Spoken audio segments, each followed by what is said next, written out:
Hello Raponi, RomanceWriter1 here.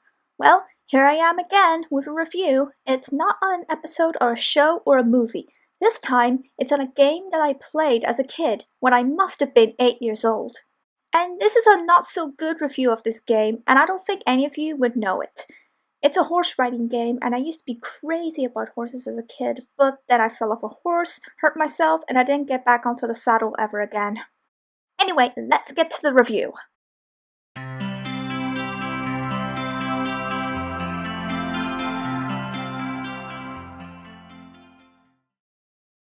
So, the game is called Whitaker, The Horse Mystery, and it was released sometime in 2007, so I would have been 9 years old when I might have played it, but I don't remember the exact year I first played it.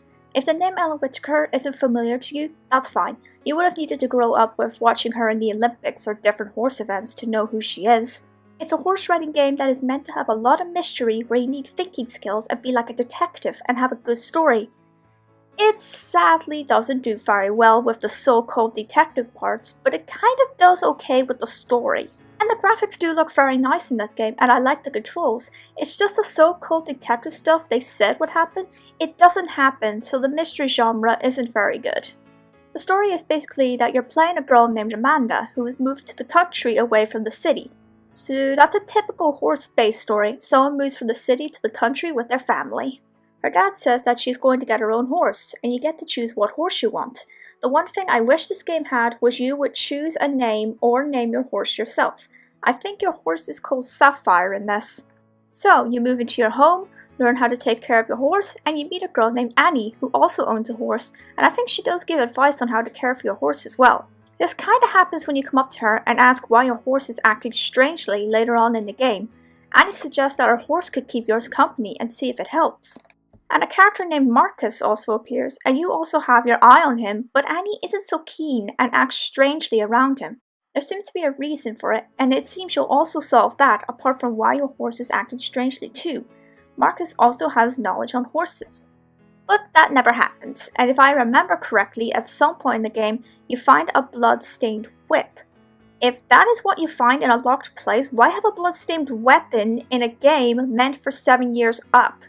You know that parents always say don't have blood in kids stuff, but I disagree, as how are kids to learn on if they get hit by something sharp or what, they have blood seeping out.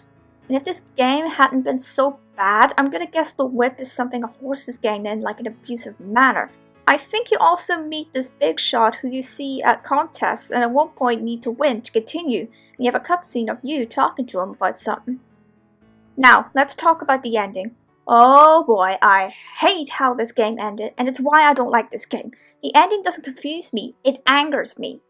After what seems like trying to solve a mystery, the game ends with you and your two friends all agreeing to solve it together or something. Or getting that guy you talked to after the contest or whatever. This game was just so bad, I forgot most of it and haven't played it in over a decade. I wish there was a sequel to the game so we could continue the story and solve the mystery. But I've been looking and no results, so that's very annoying. The game also should have gone much longer and it was short, and I get it, Whitaker. You want to get a game with your name and all, but you need to make the game long. A great story, live up to the description of what the game is gonna be like. Now time to get to the positives on this game. Apart from the games you play and nice graphics, the thing I enjoyed the most is the dream sequence where you ride your horse and have to follow a light that floats in front of you and seems to be telling you something. Well, I should call it a nightmare sequence, as when you wake up, it's said to be a bad dream. Also, because if you're not fast enough or stop, darkness actually gets you and you need to start again. This happens twice, and it was pretty entertaining to play, and I love the way it was done. Another positive is the voice acting. While it's not the best voice acting, I think it passes in this game. Well, that's all I have to say on this game. I don't really recommend it. I shall see you next time on another game review with Whitaker's name, but it was a good game I played. See y'all later!